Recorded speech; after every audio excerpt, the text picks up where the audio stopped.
Alright, so here we are. I'll fire up the laptop first, get it ready to go. I've already put a calibration file in the car, so it's essentially as good as I think I can get it without actually tuning on it. So my ancient laptop here, it's got a serial port. I do have a serial to USB adapter for the AEM, and it works okay, but the only other laptop I have is kind of smallish on the screen, and I like having a lot of real estate, so this one served me well. It still works pretty well. It's got a low CMOS battery though.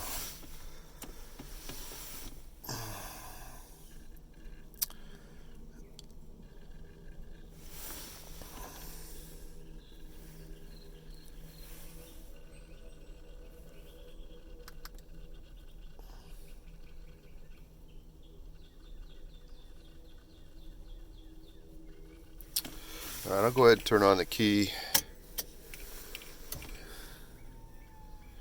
and we'll connect straight away. It's the same calibration that was in it, so it shouldn't have to download it. Alright, this is the digital dash that I made, and this is what we're going to use to tune on. I'll go through exactly everything that's on here later, and actually how I put it together if anybody cares. It's pretty old software, but it still works fairly well.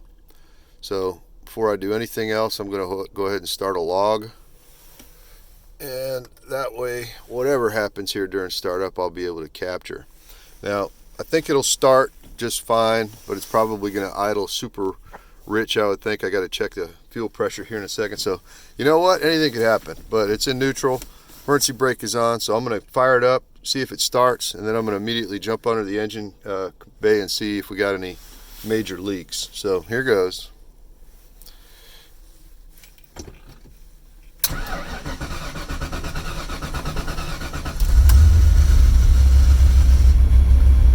Alright, she's running. I'm going to let that ride for a second. I'm going to check some stuff.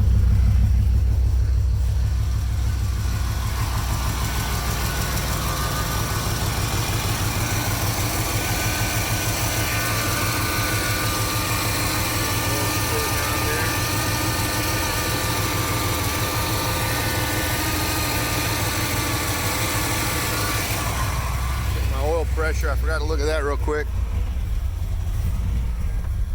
Oil pressure still looks pretty good. Alright, so I don't see a whole lot of change from that.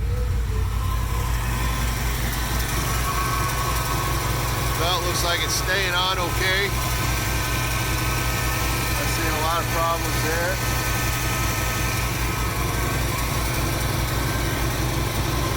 Freewheeling a little bit, that's what I like to see. Alright, I don't see any water leaks there yet. Any water leaks there?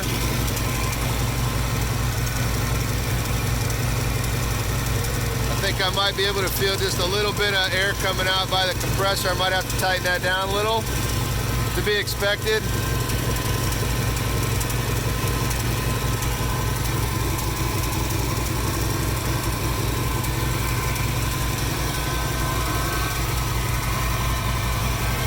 Those headers warm up, it's going to burn some of that tape off that I put on there, and I don't care about that.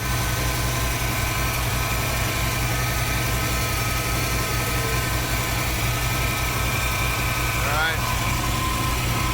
Not seeing any big vacuum leaks so far. It's popping off.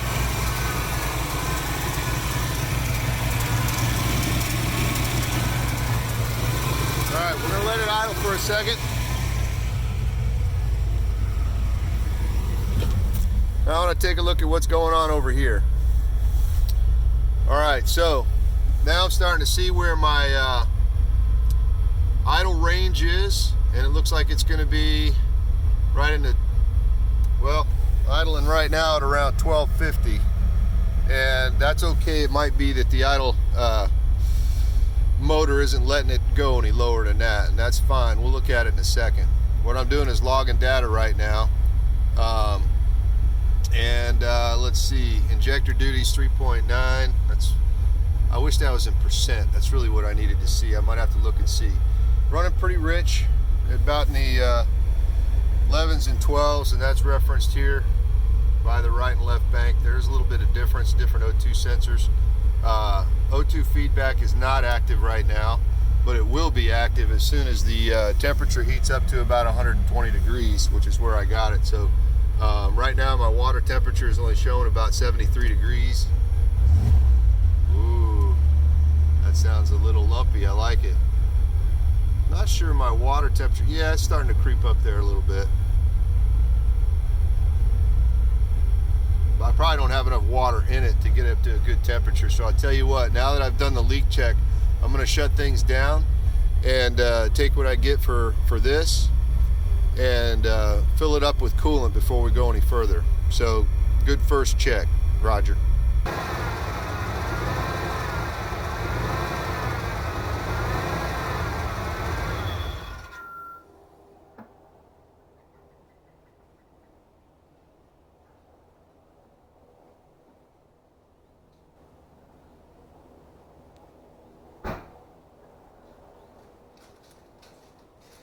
Alright, it was a pretty successful first startup. I didn't see a whole lot of leaks either in the oil, water, vacuum, or anything else. Getting some burn off on the tape and all that stuff that I use for the wrapping of the headers. And plus there's just going to be chemicals and things that burn off the first couple times you start it until it gets up to heat. I left it running long enough to get a little bit of numbers initially in the log to see what I'm working with. But I do need to put coolant in it and fill it up and burp it before I can do any really main tuning. But so far so good. I'm liking what I see so far. A lot of the things in a calibration file are based on coolant temperature, like warm-up enrichment fuel, when the O2 feedback starts, in other words when it goes into closed loop.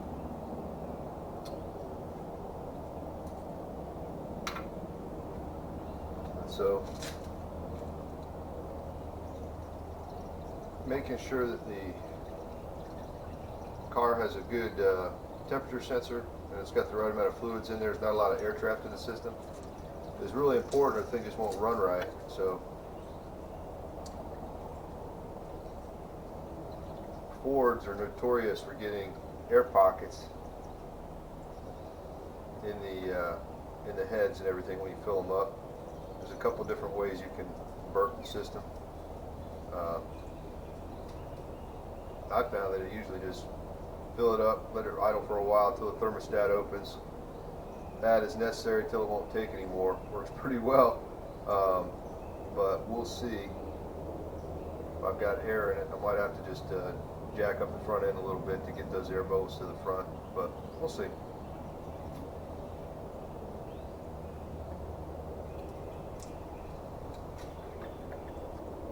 Alright, it's only taking about just a little shy of this gallon in the radiator itself. It's starting to drain down a little. Slowly feed it in. What it's doing, it's going to that lower radiator hose and then just kind of migrating into the block, at least in the bottom, even with the thermostat closed. There is a small hole in the thermostat to let some water and air bleed through. It's probably not even to that point yet, so I'm just going to put it in until I can't put any more in. I really don't want to get a lot of water and stuff on my wrap pipes, so I'm just going to be really slow and methodical about this.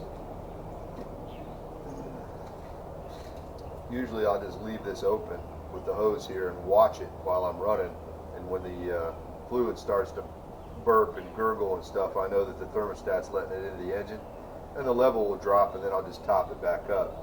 But I don't want it burping and gurgling all over these brand new wrap pipes.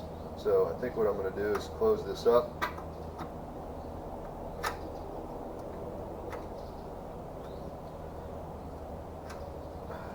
Start it again and let it get up to temperature to the point where the thermostat opens, and then I'll come over here, wait a little while for it to cool down, fill it up, and it's going to take a little while, so I'll make you guys watch that. Probably because I'm going to mess it up the first couple of times. No, it'll be all right. So, yep, that's what we're going to do. Got the petcock closed up there. Dispose of that water in a way that the pets don't get to it. And we'll keep driving on. All right. The things I want to check, and I almost forgot, is to see if the oil's flowing to the turbo. Now, I can't unscrew it there because it's very difficult to get that one on. So I'm going to break this connection here and see if I've got evidence of fuel coming out. This isn't too terribly hot right now, but I should be able to tell if there's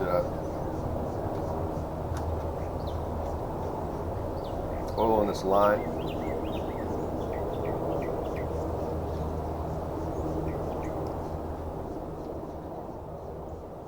Not sure how well you can see that. What I did is I got a Gatorade bottle set up there, and I'm going to crank it over and check to see if we got any flow. Alright, so just be real quick. I'm not going to let it run for long.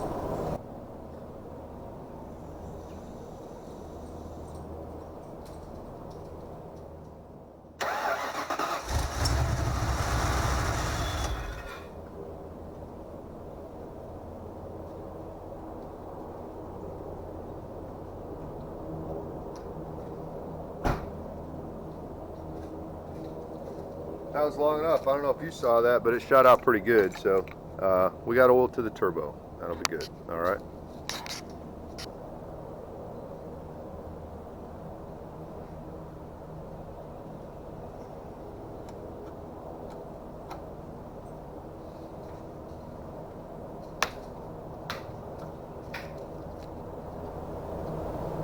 Let's tie this up like that. That's how much oil came out just in about not even 10 seconds. So seems like a lot right there. It didn't seem to affect the operating oil pressure of the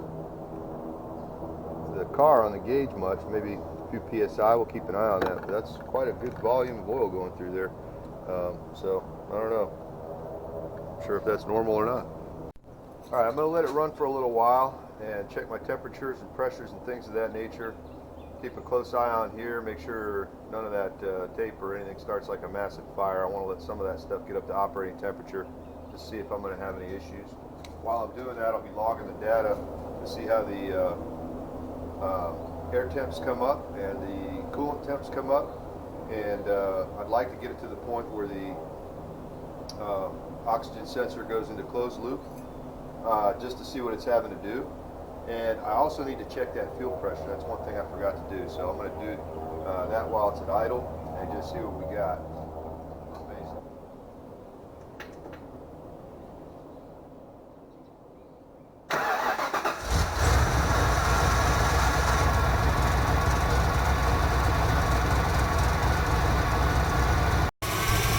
All right, so this is the second warm-up. Not seeing any major leaks yet.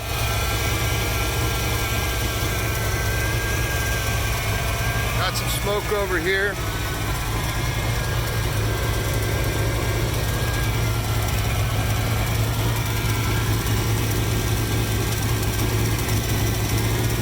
Nothing major.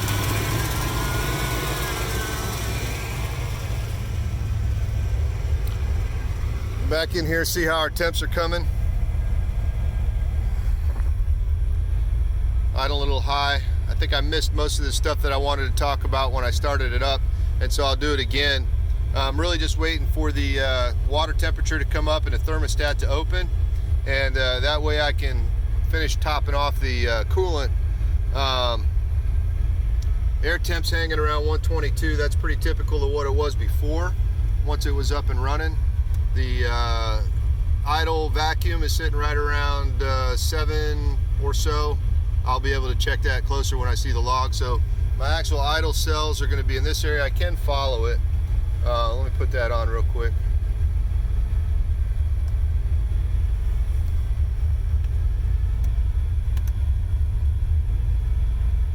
Alright, a little tougher for it. That doesn't always work that well when I try to follow the ECU. Let me try it again. There it goes. Alright, so you can see it bouncing around there. It's pretty rich right now. We're in 11 range and I can smell it, and I'll tune that out once we get to the point where we need to be. I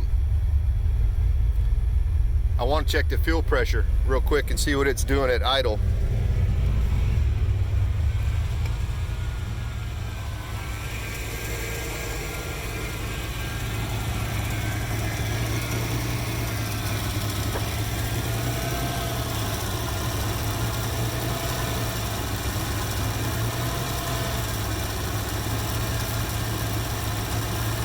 So as it surges a little bit, you can see that it's moving around. It's not as low as I thought it would be. I can smell that tape burning off on those headers. I'll keep an eye on that, make sure we're not going to get a fire. All right, I'm going to continue to do this for a few more minutes here.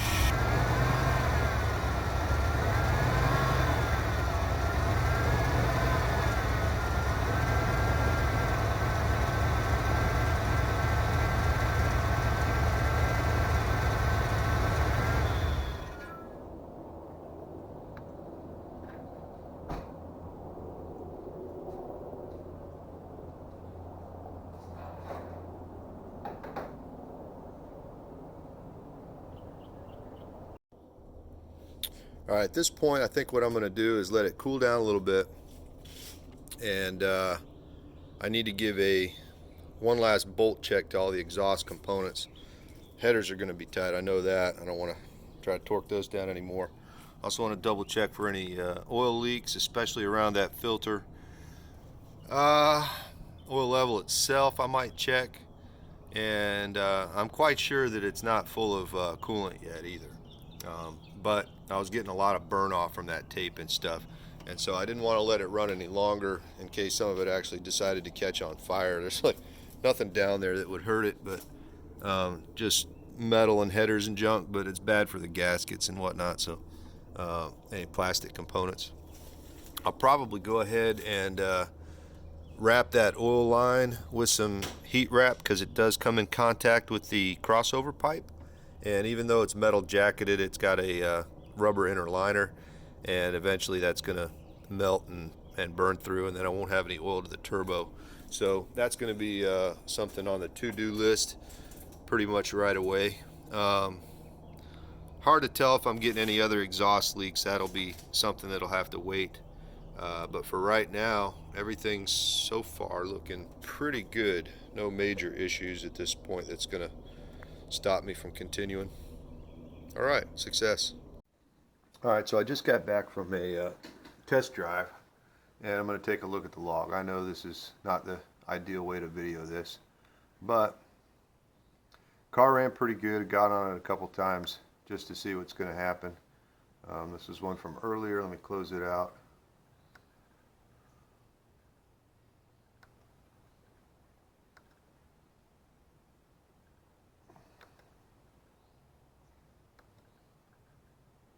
All right, so about a 13-minute drive, enough to get a feel for temps, pressures, things of that nature, make sure nothing's going on.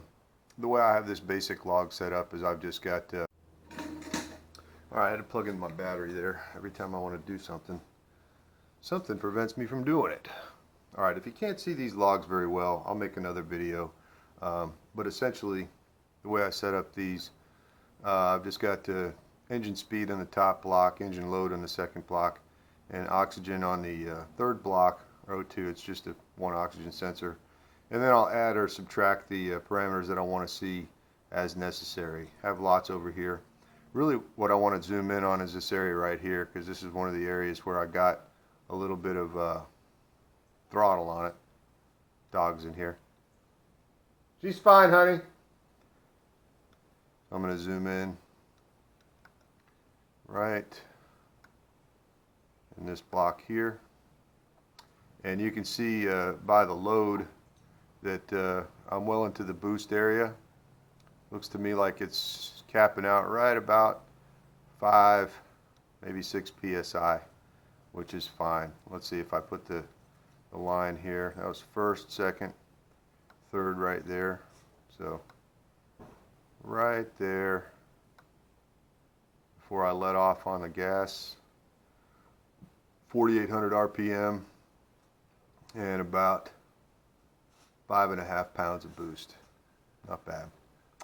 Alright, it looks to me like I'm not going to see much more than that, which is okay. Air fuel down here is showing 13.9, but I bet if I bring up the other one, put an overlay on the third graph of O2 number 2.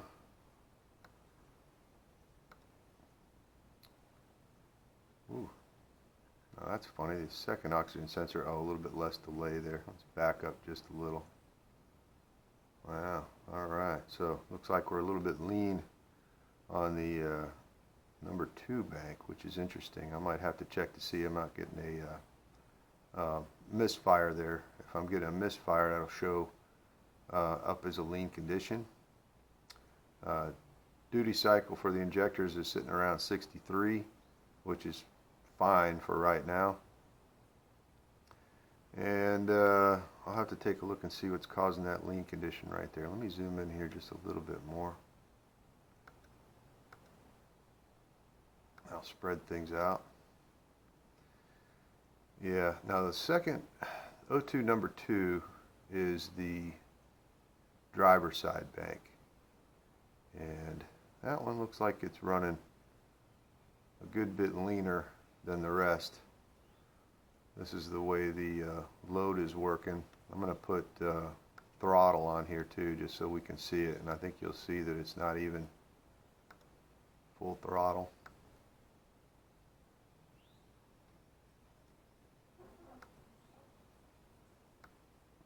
Yeah, I guess I was getting full on second. I didn't get full on third. But that's okay. All right, and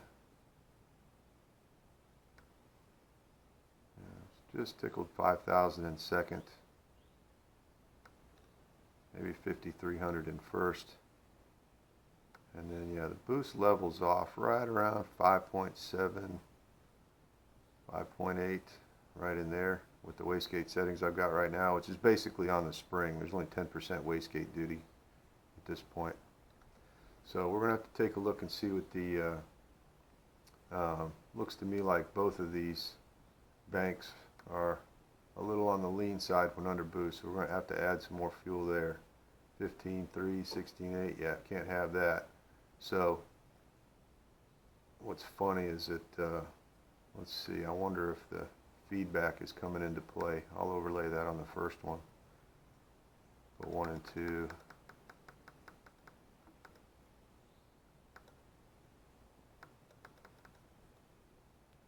On the top block. Yep, it's adding 25% fuel, and then it maxed it out because that's all the authority I'm giving it right there. So that looks to me like we're going to have to either give the oxygen sensor more authority or go into our fuel map and step up the fuel requirements quite a bit. And I think that's probably what I'll do, is just add up those, bump the fuel. So we're sitting there right at 63%. We've still got some headroom on those injectors, so I'm glad to see that. That was one of the things I was wanted to make sure of. So yeah, I don't want to run any more boosted conditions until I sort that out. But the car, man, the car feels good. So let me reset those, and I'll be pouring through here to look for other areas that need attention on the fuel map for the most part, but I'll do that offline, and I'll get back to you if anything with the solutions. But for now, I've got enough to work through this map and make adjustments to the base tune. Hey guys, welcome back. The next order of business, after taking it for a test drive a few times, I've noticed that the no matter what I seem to do, I'm getting a lean condition on the left bank, and I don't believe it's a misfire or anything like that. I really do think that it's a lean condition for real. Increase the fuel to the individual cylinders on that side, and that seemed to help a little bit, but there's such an imbalance that I don't think that I got one of two problems. One, it's either running out of injectors and it's starving it out, or the plumbing that I've got set up for the fuel injection is not giving equal pressure to both sides of the rail, and that may yet be a problem. But I know that it's just about out of injectors because I'm running into pulse width times that are on the order of 22-23 milliseconds, which is pretty much maxed out for the RPM that I'm running at. So rather than continue to run it in batch fire mode, which is what happens when you saturate your injectors. What I did was I went ahead and ordered some new ones, and I'll take a look at those here real quick. There's a lot of different types of injectors out there. There's a multitude of them, but you know what? I've had good luck with the OEM brand, so I just went with some Ford Motorsport injectors, and they're 60 pounds, and I find it's hard to beat the OEM quality. I mean, there's a lot of really good ones out there, but they tend to go up in price pretty steeply, so I think these ones will fit the bill. No, they're not flow matched or anything like that. You pay a premium for that, but realistically, I think they're going to be just fine. These are EV1 style, and so, I'm sorry, these are USCAR style. I hope that's how you say that. I've never actually heard that word pronounced. And so I went ahead and got the package of adapters for USCAR to EV1, which is what the harness is. Now, eventually I may go and redo the fuel injection harness. It's probably a good project to do, and I'd like to do that at some point, and convert it over to the native fitting for these. You can see that fitting is just a little different than the EV1 style, which I'll show you when I pull one of the other injectors off. The big unknown is whether these are the same size as the ones that are in there. I was pretty lazy. I should have taken it apart and found out, but apparently they're pretty well direct bolt-in. I'm going to check the impedance on them here pretty quick. They're supposed to be a high impedance injector, which is compatible with my ECU, but I want to double check that before I put them in, because I certainly don't want to burn out the injector drivers. So what that's going to entail to put those in, a little bit more than I was wanting to do, especially since I got this whole thing just put back together. It's not hard. It's just that I'm going to have to take a bunch of stuff off that, well, I just really put back on. So I'm going to have to take off the upper. There's just no way to get down in there. This one had BBK rails on it before, and I really like them. And they're doing fine. It's just that the way they're mounted to the side of the lower intake, I don't know if I can get back in there to see it or not. Probably not with all this stuff in the way. But there is a standoff in there, and that's how they're bolted to the lower. And so I'm going to have to take off the upper, which means I'm going to have to unwrap that, which is a good thing I put a plastic zip tie on it instead of a metal one, and move it out of the way as best I can, just to get in there and get access to the injectors. While I'm in there, I'll do a little bit of cleaning, and I'll probably take those rails. I had painted them black instead of the powder coated blue that were on there, anodized blue, whatever you want to call it. I think I'll probably just strip that down to either the blue or the bare aluminum when I take them out, and maybe give them a clear coat and spruce them up a little bit. While I'm in there, I may do a little bit with the wiring. I'll probably recover it and reroute it and make it a little bit neater, and so that'll be a good little finicky project to do, and I like those kind of things. I don't know that I necessarily want to get too much deeper in that. I have plans to reposition the air intake sensor, which on these Ford manifolds, they put it essentially in the number 5 runner, which is right there. And that tends to pick up a lot of heat from the rest of the manifold, and I'm not entirely sure that that's given me a reasonable or a realistic value for the intake air temperature. It may be at that one port, but I think there's better places for it to get a better, maybe a global average of what the actual air intake temps are. And if I see anything in there else while I've got that manifold off, then I might take care of it at that point. Now, as far as the plumbing for the fuel injection system, this is something I did in a complete vacuum. I really didn't have a whole lot of experience to draw on there, and so essentially the way this is just a -6 feed line that tees off on both rails, and it's pretty tough to see. I'll get a better picture of it once I take the intake manifold off. But it just T-rails off, and I don't have a balance tube going around the front like some systems do, which may be part of the problem, that each individual rail is maybe not getting the same pressure. And I may do something about that, and I may also fit a pulse damper while I'm at it, because I don't have one on there either. It's never posed a problem.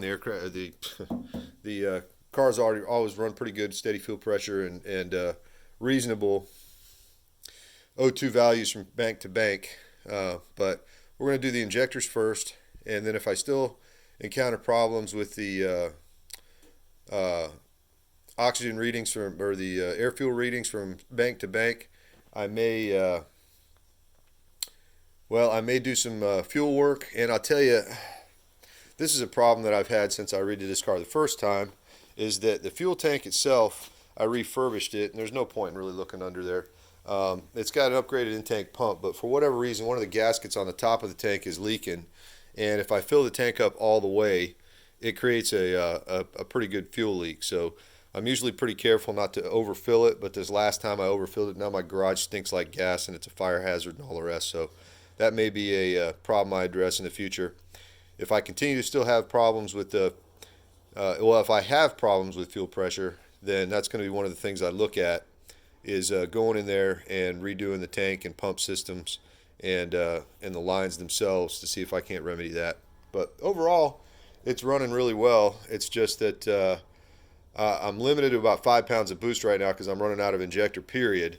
And I don't know how much more I'm going to run over that just to protect the bottom end, since it's essentially stock internals, albeit with forged pistons, but those are just stock forged pistons. They're not particularly great. The rods are stock, the crank's stock, and although it's been rebuilt, I don't want to grenade it. So that's going to be the plan. I'll set up a camera and I'll start taking apart that intake manifold here next.